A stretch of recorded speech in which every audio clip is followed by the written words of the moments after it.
Good afternoon, everybody. Thank you so much for joining us today. We'll give it just a minute as folks continue to log in.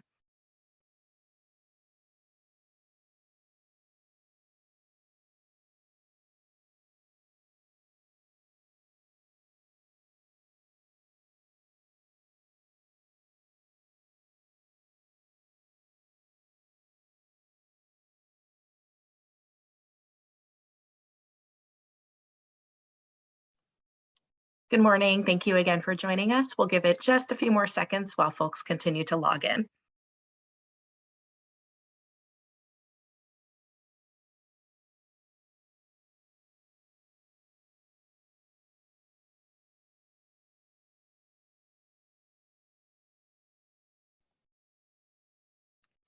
Good morning. Thank you everyone for being here. My name is Lisa Moreno, and I'm from the National Alliance for Eating Disorders. We're so excited to share with you research and recommendations around the crisis of eating disorders among youth. It's great to see so many members of Congress and their staff here with us today to talk about some legislative solutions we can venture into while facing this crisis. Thank you again for the Eating Disorders Coalition for Research, Policy, and Action and the Trevor Project in conjunction with the Congressional Mental Health Caucus for hosting this today. Again, my name is Lisa, and I'm with the National Alliance for Eating Disorders. I'm so thankful to have our esteemed guests here today.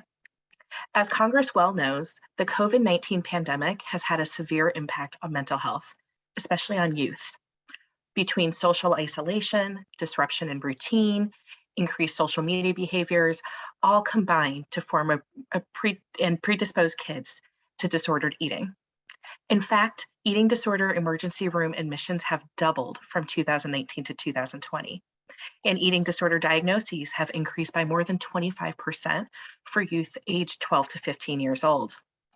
Treatment centers have longer waiting times than ever, and marginalized youth, especially youth of color, LGBTQ+ youth, and youth in higher weight bodies are less likely to be identified and treated. So today we're so excited for you to join us to talk about how we can work on long-term mental and physical solutions to adequately address this problem. We'll also be talking about the long-term physical health of eating disorders, including infertility and increased risk of suicide, which Dr. Price will be commenting on. We'll also be talking about how social media harms and how underdiagnosis can contribute to eating disorder acuity and severity. And today, the Eating Disorders Coalition is so proud to pioneer two legislative initiatives. The Anna Weston Legacy Act, which would reauthorize the SAMHSA Center for Eating Disorder Excellence, as well as that was established during the passage of the 21st Century Cures Act. And we're also here to discuss the Kids Online Safety Act that will protect children from predatory social media algorithms. I'm so excited to share that right now, as we speak, the Anna Weston Legacy Act is being featured in today's Energy and Commerce legislative hearing on mental health. So hopefully y'all will be getting more information about that soon. With that, I'm very excited to introduce Dr. Maisha Price, the Senior Research Scientist at the Trevor Project. Dr. Price has more than 15 years of experience in adolescent public health research, with focuses on sexuality, gender, the LGBTQ population among youth, and doing all of this work in a very intersectional perspective. After completing their PhD in developmental psychology at the University of Wisconsin-Madison, with research focusing on predicting early sexual behaviors during adolescence, Dr. Price is so thrilled to join us today. Dr. Price has also been an assistant professor at the State University of New York at Old Westbury, and her research at the Center for Innovative Public Health has focused on developmental understandings of adolescent gender and sexuality and reducing LGBTQ youth mental health disparities, in particular for youth of color. Dr. Price, I'll have you take it away, please. Thank you. I appreciate that thorough introduction. I'm just gonna share my slides now.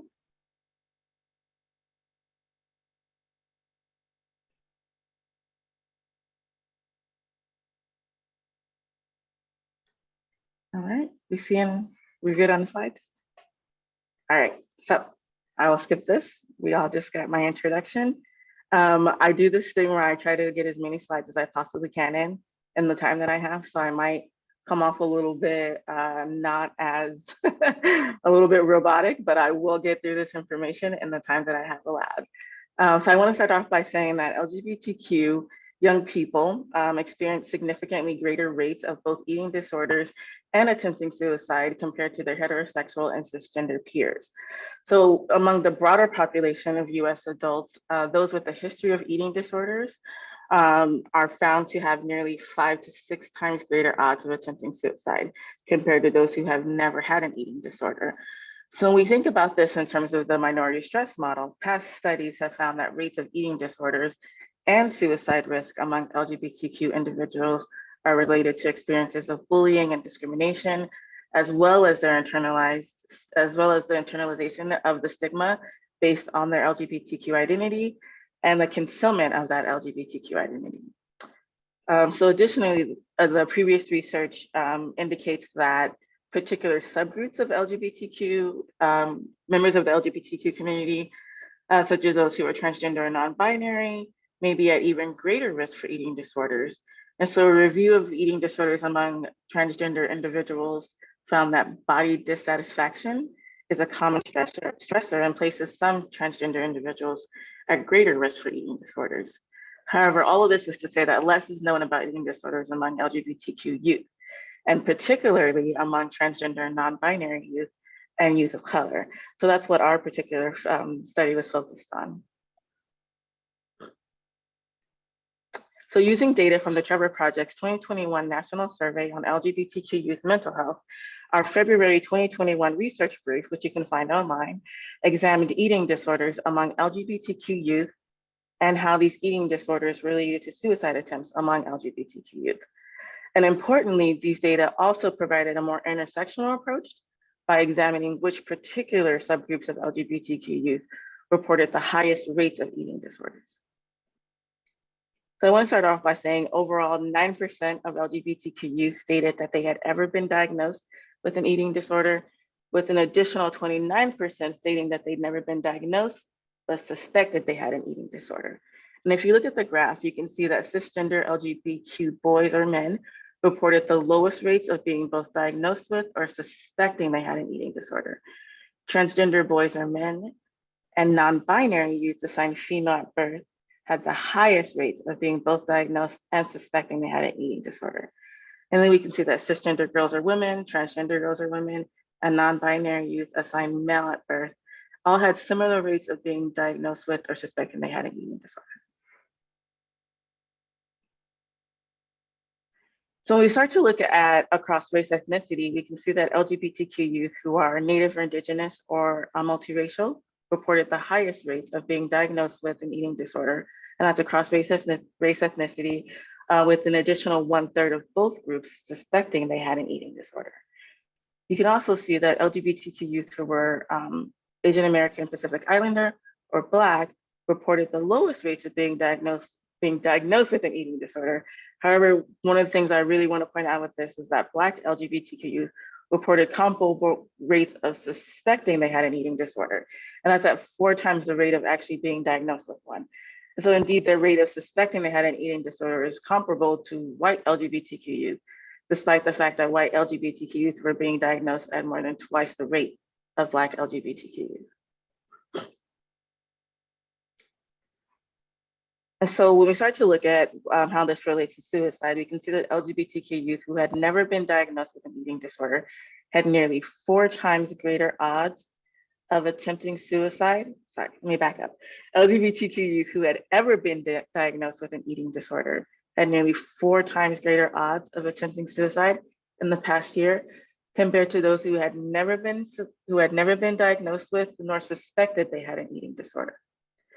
So suicide risk is also higher among those who suspected they had an eating disorder, so despite never having been diagnosed with one. So these youth reported more than 2 times greater odds of attempting suicide in the past year compared to those who never suspected they had an eating disorder. And so also we know that transgender and non-binary youth report higher rates of attempting suicide compared to cisgender youth. However, the strength in the relationship between eating disorder diagnoses and attempting suicide is similar for both cisgender, LGBTQ youth, and transgender and non-binary. So when we talk about like, what does all this data mean?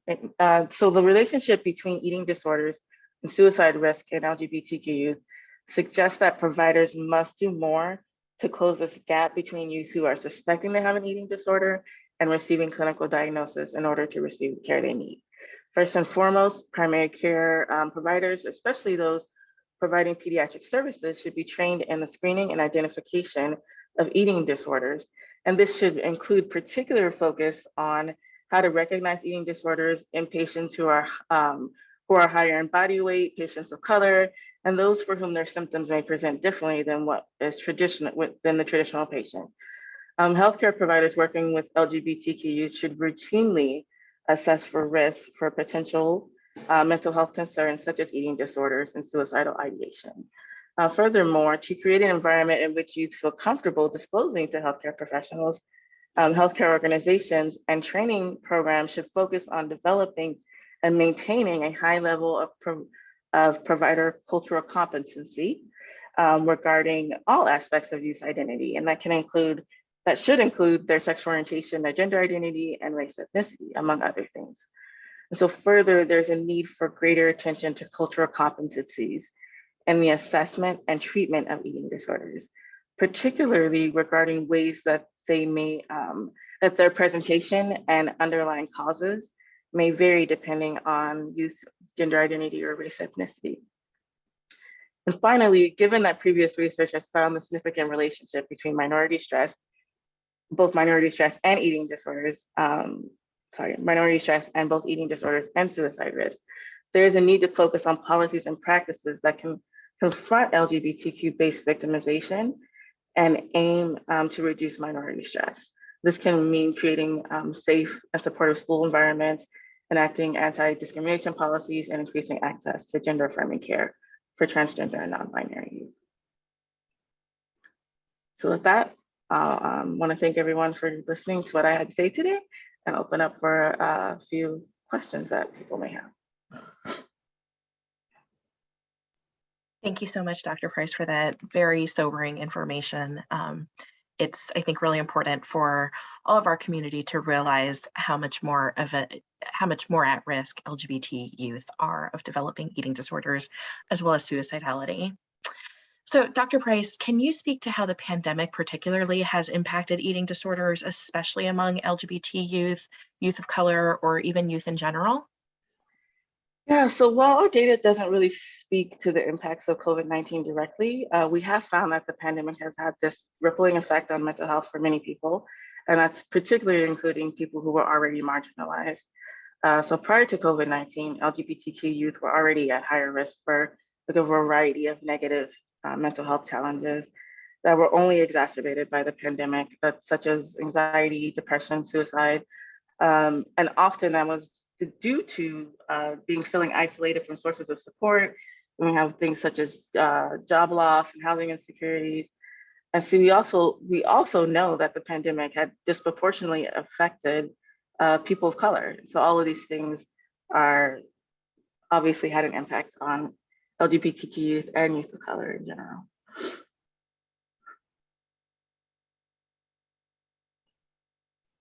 Thank you for that. Are there any ways in which social media can be particularly harmful for LGBT plus youth or youth of color? Yeah, our data suggests that social media is complicated for LGBTQ youth and likely the same for youth of color. We actually find that most LGBTQ youth say that social media is both negative and has both a negative and positive impact on them. So it's quite often the place where youth go to find support and community, and even where they explore their identities in a more nuanced way. However, it can also be harmful for them if they find themselves in unsupportive places online or places that espouse anti-LGBTQ and racist messages. So I think that while youth may be really adept at learning how to, like, as we say, avoid the comment section, there are times when those hateful messages and that hateful speech and negative messaging does find its way on their timeline, and it can obviously impact their well-being because of that. Thank you. Couldn't agree more. And I think it's so important, like you said, for youth to really lean into and embrace some of those safe spaces on the internet that are not only LGBTQ and various identity affirming, but also don't have triggering information. So with that, I'd like to share it and turn it over to Mimi Cole. Mimi Cole is a clinical mental health counseling graduate intern at Mindful Counseling, a group practice in Provo, Utah. She's a second-year grad student at the University of North Carolina in the Clinical Rehabilitation and Mental Health Counseling program. She's also an advocate and researcher for eating disorders and OCD. She speaks from lived experience, her involvement in research, and her clinical experiences. And Mimi's been a podcast host, a podcast guest, and a speaker for the National Alliance for Eating Disorders, the International OCD Foundation, Eating Recovery Center, and others. Mimi, please take it away. Thank you so much. I'm so excited. So this is me. And if we could just pop on over to the next slide, because that was a great introduction. So from the clinician perspective, I see about 16 clients on average a week, and I have a caseload of about 30. And so I've noticed a lot of different things coming up in terms of the eating disorder space in the past year. Number one, the clinic wait lists. And so there are multiple levels of care for eating disorders. In theory, they should be based on the level of cognitive distortions, the level of distress around our relationships with food, body, and movement. But a lot of times they are based on medical severity and insurance and different aspects like that. So it is a little bit tricky figuring out who gets access to levels of care and who's gatekept from being able to access services and support. But it affects everyone because we have such high wait lists on our higher levels of care. So that means people who need medical stabilization, who need more frequent meal support, who need more frequent therapy than just that once a week outpatient. We're also seeing increased severity of eating disorders in outpatient settings. So what that means is that usually if someone is struggling with an eating disorder, they'll be referred to the appropriate level of care to meet their needs. But unfortunately, what ends up happening is that there's so many people in our residential, in our hospital inpatient programs, that people who need that care as well are not getting it because they either can't afford it or there's too many people and not enough clinicians and providers. And so that's really frustrating because people who maybe are not or are engaging in severe eating disorder behaviors are not receiving the level of support they need, which is going to prolong the recovery process. And we know that early intervention is really critical for long-term recovery. Another difficulty is that providers are struggling too. There's a lot of isolation that happened within the pandemic and an influx of clients. I know personally in my clinic, there's constantly wait lists. There's constantly new people open to who are looking for care. And that can take several months to get a therapist, which is really unfortunate because people are in need of help and they're in need of immediate care and they're not getting that. And so it even is hard for providers who want to help clients with eating disorders. Like I personally really want to help people, but since I already have about 30 people on my caseload, I can't take on like all of the eating disorder cases. And so people are left suffering. And that makes it hard because I'm kind of at my capacity and even having to take on, or really choosing, but needing to take on more people than I might typically in a world where we're not in so much need. And then lastly, on this slide, from my perspective as a clinician, isolation means that behaviors are able to go unnoticed, and that's really dangerous and scary. So when I was in college just a few years ago, if someone was engaging in binging or purging or restriction, often we'd have resident advisors, RAs, or we'd have people who are noticing. You'd have interactions with professors and friends where they could see you at dining halls or kind of notice different behaviors. But now that things have moved online and are kind of in a shift back, depending on where you live, people are able to go to their dorms and engage in behaviors more secretively. People are able to live by themselves because of health and safety and social distancing, but maybe they're not able to engage in connection and community with other people that can be so helpful for seeking support and reducing shame around the eating disorder. So 2 million people or 2 million US children alive today will develop an eating disorder before they reach 20 years old. That is really shocking. I think over the years, we've seen a lot of increase of anti-fat bias in children as young as even younger than elementary school. I remember particularly when I was working in a treatment facility, a little girl who was 10 was saying, like, I have felt fat since I was 2, and like that was a barrier to love and care from other people. And it's just really unfortunate that we're learning that so early on before we even have abstract language to understand nuance and to understand that we don't have to take on the perspective of other people. We're learning that like this is normal to hate your body, or this is normal to try and shrink your body. So that's really unfortunate. Another statistic is that high frequency and prolonged social media use have been linked to depressed mood and negative appearance comparison in adolescence.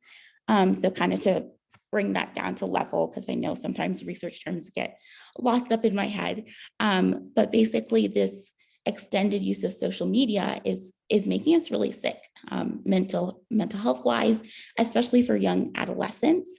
And it's really hard because the interest of social media companies has to be for monetary, value, and has to be for engagement. And that's just the nature of a business, is you have to prioritize your monetary endeavors and making sure that people are engaged.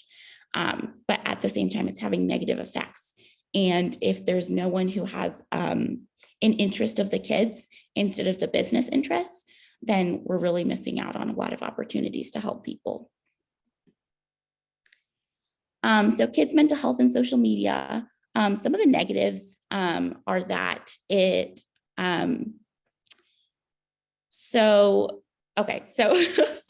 there's two different sides to like things that social media companies have been doing well and things that they could really improve on. So negatives include providing safety and support measures around searches like weight loss transformation, that support dangerous methods of weight loss. And so what we need is that we need more guidelines and like encouragement of standards.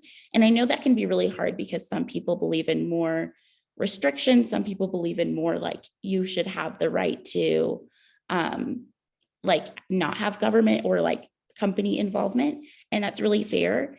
And I think it's important to acknowledge developmentally and psychologically that kids don't have that same abstract ability to navigate these spaces.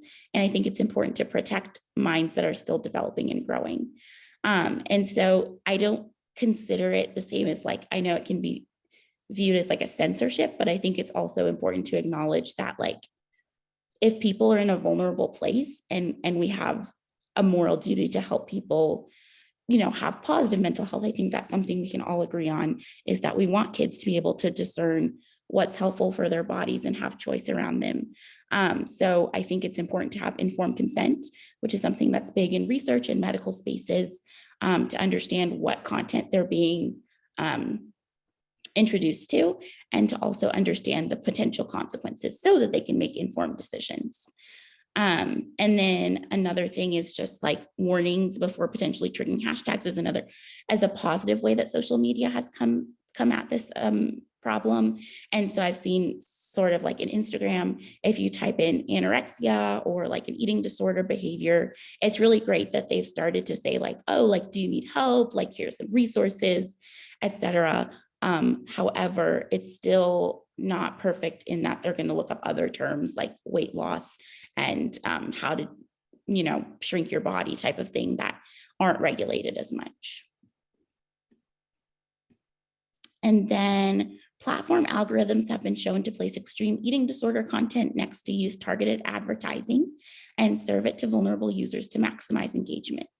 So basically, a lot of things that we know are harmful to kids are going to be still kind of put up there with the engagement, because again, businesses have a priority to maximize their engagement and to maximize profit. And I think that is really, sort of what businesses do. They want to make sure their company gets their name out there and make sure that their goals are aligned with, making sure they profit from it. But it's really important to have perspectives that are more neutral and not like influenced by that like desire and like I don't know what the word is, but basically it's important to have people who don't have conflicts of interest. So you see that a lot in research studies where they'll talk about their financial or their like different conflicts of interest, because it's important that people are aware of the ways that people are incentivized by their company. And then lastly, statistics and that I talked about a little bit before, and impact. So again, social media platforms have changed a little bit, I think, in that they do have those resources and those warnings of like, oh, do you need help? Like, what resources can we provide for you? It doesn't address the roots of the problem. And so if you're just saying like, oh, do you need help? If someone looks up pro anorexia content, for example, people can just click no and then still see the content. And so if people aren't informed about what that does for you to be exposed to images of the thin inspiration and ideal and unhealthy bodies, then it's not really fair for their developing minds who don't understand that they can have a choice in what their bodies look like. They can have a choice in what content they're exposed to and the possible negative impacts. And so one of the big things that I just want to touch on is TikTok, because I know it's a really big deal right now and I love it. But I think a lot of people aren't aware that whenever you have content that you like or look at for a long time, TikTok learns an algorithm that implies that you like that content. And so if a teen is staring at something that's like pro eating disorder content or encouraging them to lose weight or to have poor body image, they might not know that that's telling TikTok they like that content and want more of it. And so you have to be really careful about making sure we are supporting healthy resources so that it doesn't point them in direction of like further loopholes and spiraling. And I see that a lot in general, even for myself. I have to be really careful about, even if I see something eating disorder, recovery positive, et cetera, I have to like watch how much I watch it, because TikTok might learn like, oh, eating disorders, and get confused between what's recovery, what's weight loss driven, what's et cetera. So I think the Kids Online Safety Act is really important, because kids also deserve to be informed in the best way that they can. We all deserve to have transparency around the content that we're viewing and the harmful possible side effects, because their self-esteem matters and they deserve to be able to make informed choices. Thanks so much for listening, and I'm open to any questions. Thank you, Mimi. That was so informative. We did have one really basic question that I think we should address first. Can you explain more of the range of eating disorders for folks that might not be familiar? This question asker said, they're familiar with anorexia nervosa, bulimia nervosa, but what are some of the lesser known eating disorders, especially ones that we're seeing on the rise throughout the pandemic? Definitely. So there's lots of different types of eating disorders. There's anorexia, bulimia, like you mentioned. Binge eating disorder was added in 2013. There's also a category or a diagnosis called otherwise specified feeding and eating disorders. And so there's going to be 5 different diagnoses within them, or categories, really, if you want to get clinical about it. There's night eating syndrome, there's purging disorder, there's atypical anorexia, subthreshold binge eating disorder, and subthreshold bulimia. My research interests are in atypical anorexia, which is a really big disorder on the rise. There's been studies that show 5 times increase is in inpatients who are admitting with this atypical label.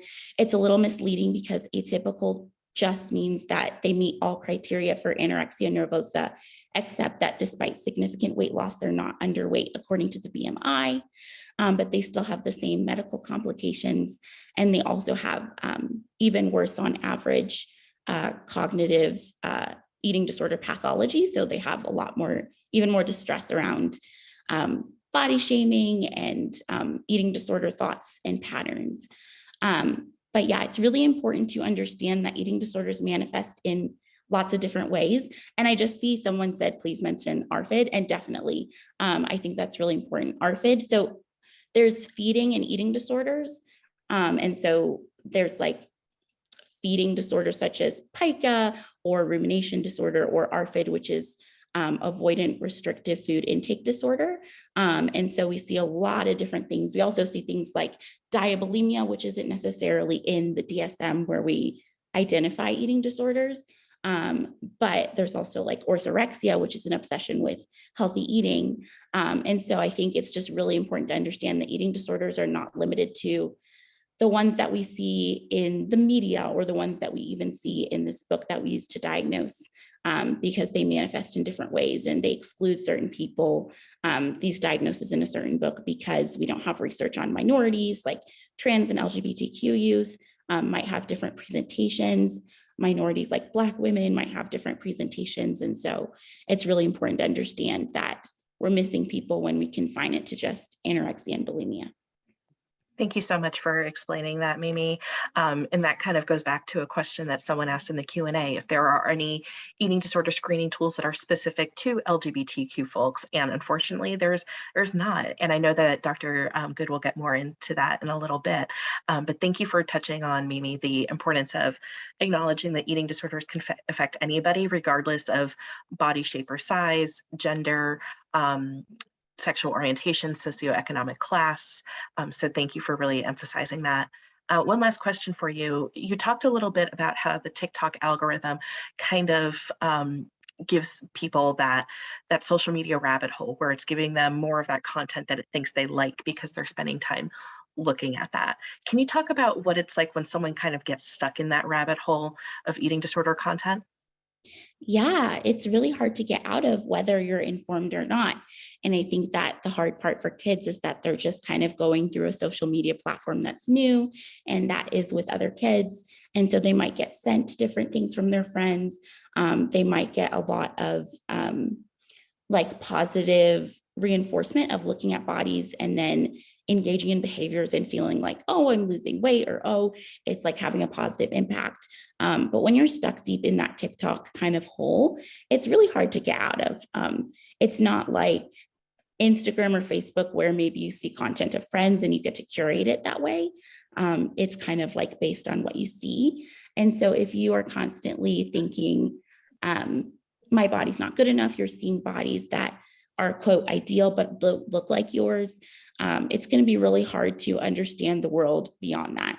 And again, kids are young and they're still developing those abstract tendencies to understand nuance and to understand what's healthy for them. And so they're really just invested in this deep TikTok place where there's a lot of different influences that could be harmful.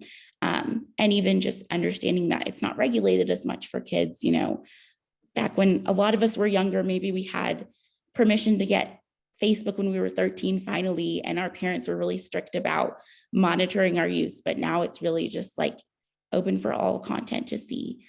So that can be really hard for kids who don't have those tools or that education to know how to discern the media. Thanks again, Mimi. Now I'd like to turn it over to Dr. Rachel Good. Dr. Good is an assistant professor at the School of Social Work and the Center for Eating Disorder Excellence at the University of North Carolina, Chapel Hill. She received her PhD, MPH, and MSW degrees from the University of Pittsburgh. Her research interests include developing, implementing, and evaluating interventions to improve health equity and the implementation of treatments of eating disorders. She's a licensed clinical social worker as well, and has practice experience with the treatment of eating disorders, especially among clients in university counseling centers and community-based mental health agencies. Her ongoing projects include an NIH Career Development Award to develop a culturally relevant digital health treatment for binge eating disorders in Black women. She's also a past recipient of a funding project designed to test the feasibility of an appetite awareness program and lifestyle intervention to prevent binge eating disorder among African American women in primary care. Dr. Good, please share with us about your work. Thank you, Lisa. I'm going to share my screen. I'm excited to be with you all today. I first want to just recognize the wonderful presentations we had by Dr. Price and Mimi, who so eloquently just laid out for us what the major problems are and what we're seeing as we're trying to improve our treatment and our care for everyone who is managing an eating disorder. And so what we see is we have huge problems with our ability to identify and create treatments for youth and adults with eating disorders. As Mimi was saying, the COVID-19 pandemic has just created such urgency, I think, in our response and how we are going to need to come up with ways to find treatment opportunities and prepare providers so they're able to effectively screen individuals and have the knowledge, especially in primary care settings. And so that's why I'm excited about NCED and the work that we've been able to do.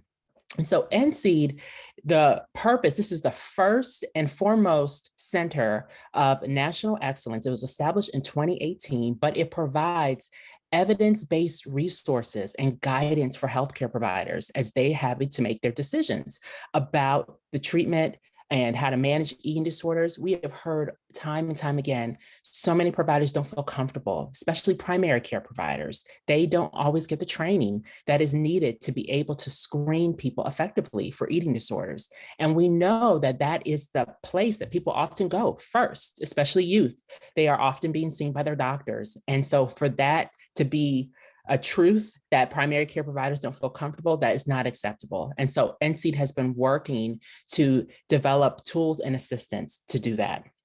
So the thing that I'm most excited about is most recently, NCED has been working for a year to develop iceberg. So it's the Screening, Brief Intervention, and Referral to Treatment for Eating Disorders tool. And the great thing about this is that you're not required to have any knowledge about eating disorders in order to really use this tool. And so we are working at a baseline knowing that people may not have had the experience, but you're in a place where you can make a referral decision. And so this gives individuals 5 questions where they are screened for eating disorders. And so we pick these questions purposely because are they going to cover everything that you need to know to screen individuals for eating disorders? No, but they capture some relevant information. And so if individuals, so these first 2 questions, do you make yourself throw up because you feel uncomfortably full?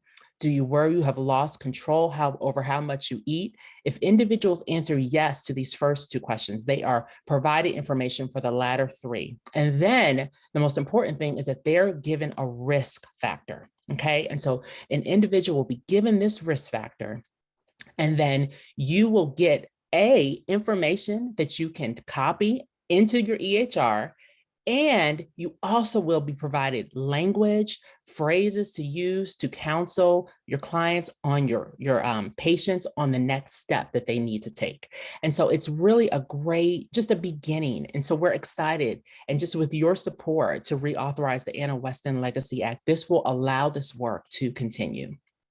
We also have been fortunate to be able to train nearly 7,000 people. We offer evidence-based trainings that are free of charge. And so individuals can be able to get 1-hour trainings, get CEUs.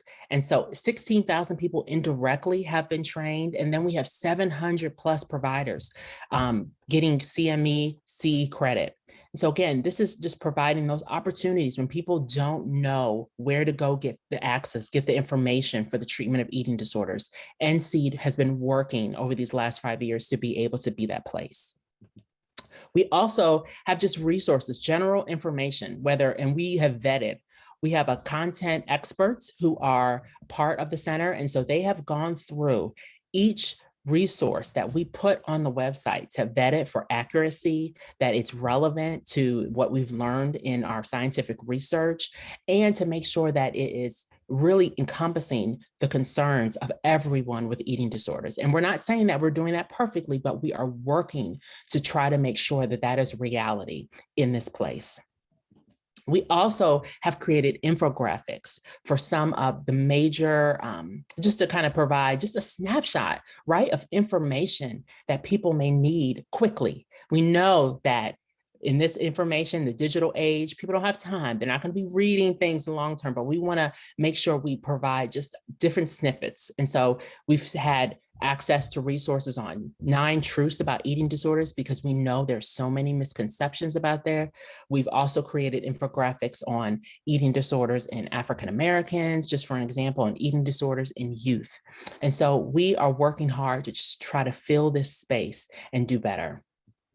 So without your help, funding for NCED will expire. And so we're excited about where we're headed next, recognizing that we still need more information on how do we develop culturally relevant treatment models, recognizing the limitations of what we've already done, right? We know that our treatment programs were tested and designed primarily for white adolescent women. And we've heard today that that does not encompass everyone with an eating disorder. And so the center in these next 5 years will be working to further that evidence and to take what we've learned in some of our research, some of my research. We've been able to learn things that help individuals who are, and that might be culturally relevant, and begin to build those models.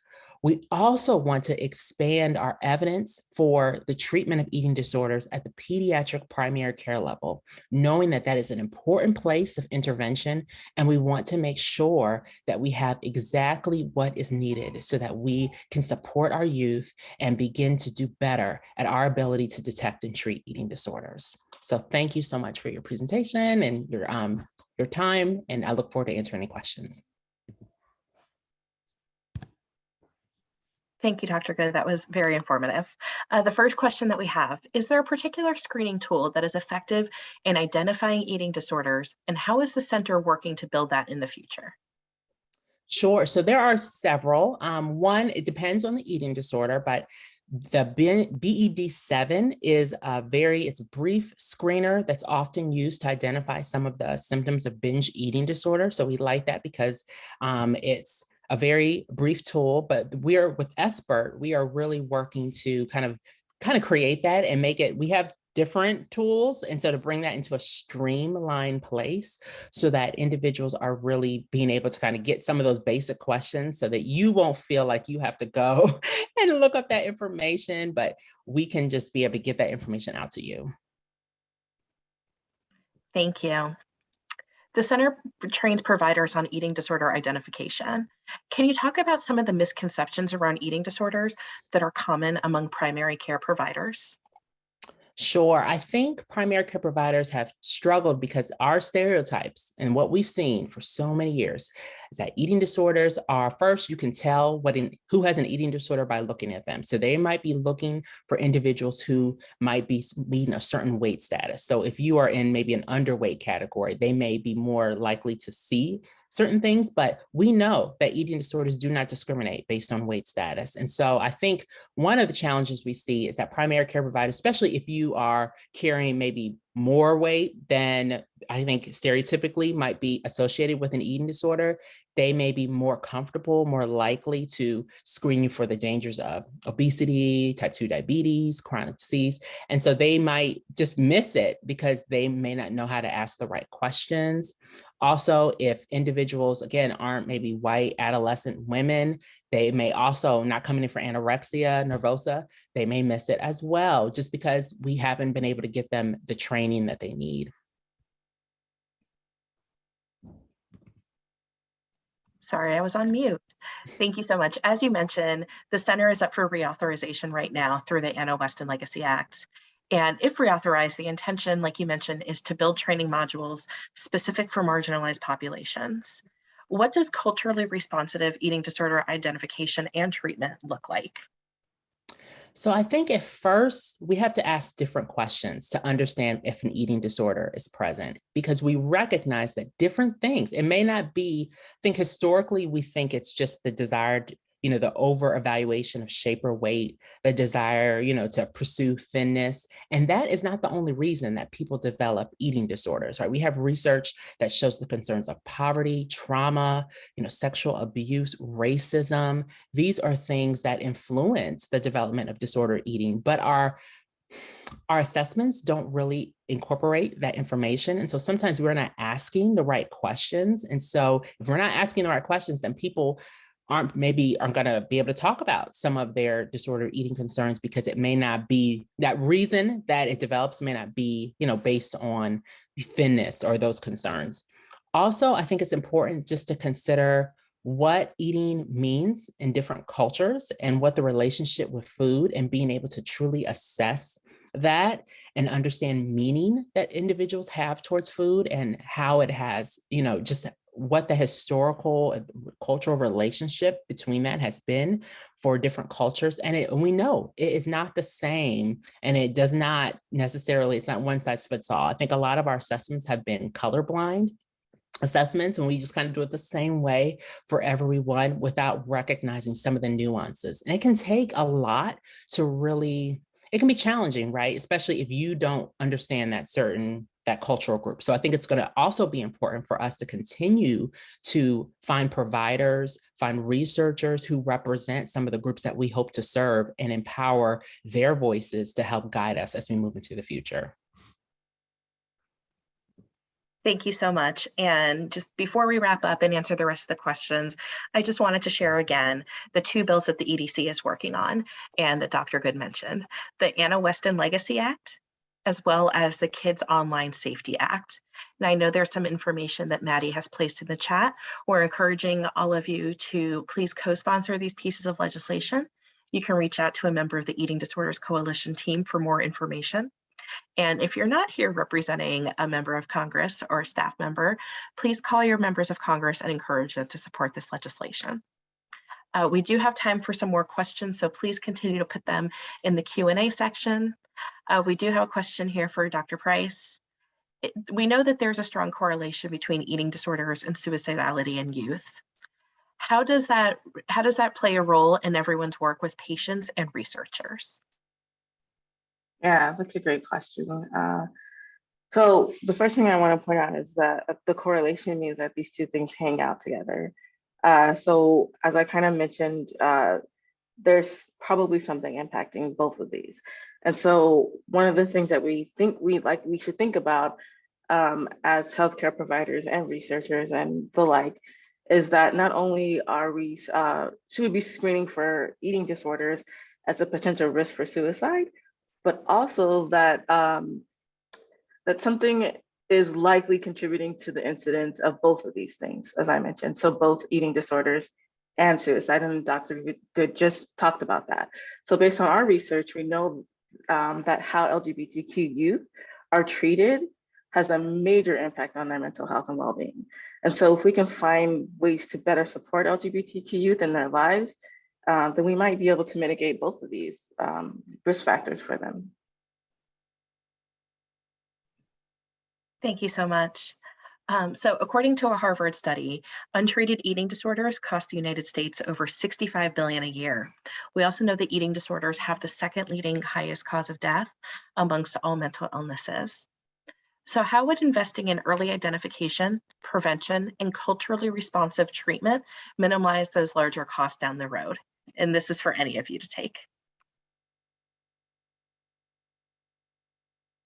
Yeah, I think one of the challenges is that often we catch disorder eating after it's gone so long, right? And so how can we create, first of all, can we create spaces where we can develop at a young age, recognize healthy relationship with food and body, and start to, overflow the marketplace with more messages, more just the realities that all bodies are good bodies, and to help our young people to know that and to feel comfortable with that. And so I think often we're still at that intersection of language about obesity, and it's coming at the same time as we are wanting to also recognize, oh my goodness, some of the stuff has really been harmful for eating disorders.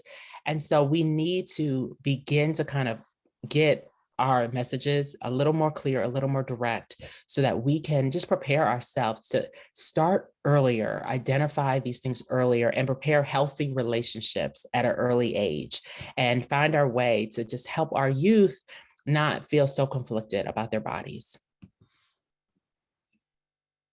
I'll also add that over time, the costs are going to increase. So if you have disordered eating or an eating disorder for a couple months and then you receive care, typically you can have that recovery mindset. You can have a lot more access to support and care. But the more the eating disorder goes on, the more resources you're going to need because it's so prolonged and ingrained. And so that's going to lead to needing higher levels of care. That's going to lead to needing time off work. That's going to take longer. And so it really does have a big impact on both the individual Also their family and support systems who need to take off work or take off time to take care of their loved ones. So I think the earlier that we're able to catch the eating disorders, the less pain that people have to endure over time. And also financially, it's a lot less of a commitment later on. Thank you so much. And just bringing it back to youth, since that's the topic of today, I know that sometimes there's a misconception about mental illness that it's like a light switch, that one day you're fine and then something happens and then you're not fine anymore. But we all know that it's not that simple. I'm afraid that we're using that same process for youth, returning back to in-person learning, in-person activities, that they just need to be back with their friends, back in their routine, and everything will be fine. What is one key takeaway you would like our attendees to know in response to that way of thinking, maybe as it even applies to eating disorders?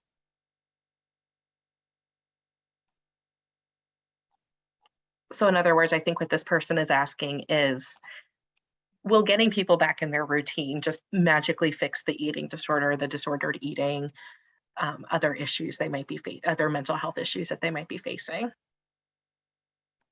I think, I'm sorry. I think we have to recognize, the first thing we might have to acknowledge is the role the eating disorder has served to help people get through a very just traumatic period. And so we have coped with various different ways. And so I think we have to acknowledge that individuals have had to make decisions to survive. And one of those decisions might have also included making decisions about eating. And so I think also it's, how do we invite people back into spaces? I think one of the main anxiety places that people are going to comment about changed bodies and make remarks about, how can we help people not to say those things?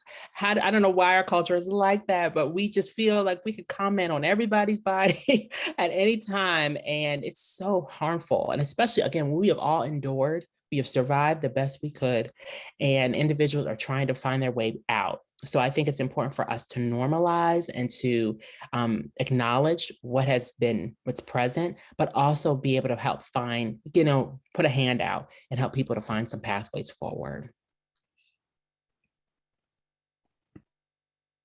I love that. Thank you, Dr. Good, for touching on that. I think that is so ingrained in our culture to constantly comment on people's appearances rather than just saying something as simple as, it's great to see you in 2 years. It's great to see that you're alive and happy. So not focusing on people's appearance, especially as we're seeing so many folks for the first time in 2 years. Dr. Price, we have a question. Is there any research demonstrating that treatment for gender dysphoria is effective in treating trans and non-binary youth who have been diagnosed with an eating disorder? Does gender affirming care also have a positive effect on body dysmorphia in trans or gender or non-binary youth? That's a great question. Our research specifically doesn't talk about that at the Trevor Project. We haven't had a chance to look into that yet. However, we do know that there is a relationship between obviously getting a body that you feel more comfortable with, that you feel more, that you feel aligns with that aligns with your gender. That you, in terms of having a impact on mental health and increasing overall mental health and well-being. I think whether or not it's going to predict eating, or I don't know, I don't want to say take away the eating disorder, is an entirely separate conversation, because as we just talked about, there are multiple reasons for an eating disorder, and one can't say that it's just the body, it's just one's body and how a person feels about their body. So that is a very complicated question to answer, and it's just not that simple, unfortunately.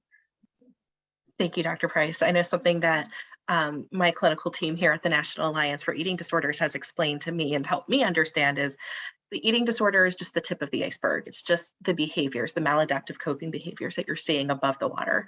Underneath is all the stuff that's driving it, whether that be trauma, abuse, other mental health issues. And remember, eating disorders don't ride in the car alone. Almost always there's a co-occurring diagnosis.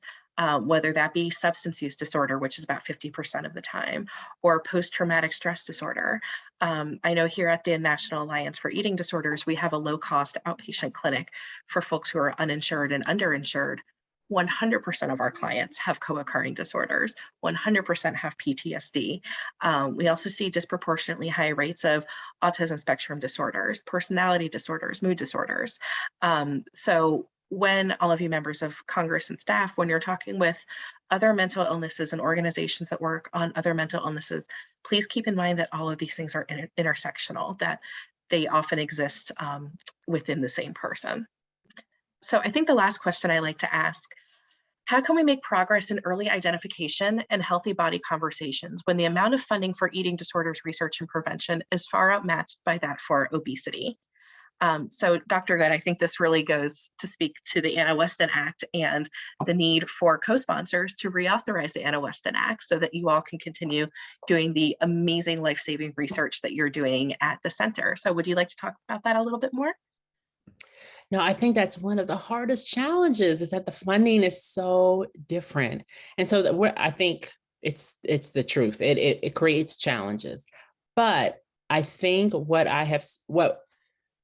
I'm encouraged because I see more and more people who are aware and making their voices heard and wanting to let everyone know, hey, eating disorders are a problem. And the way we have treated obesity has fueled some of these eating disorders. And so we need to do something different. And so I'm hopeful that with your support that we can hopefully begin to make some of these changes.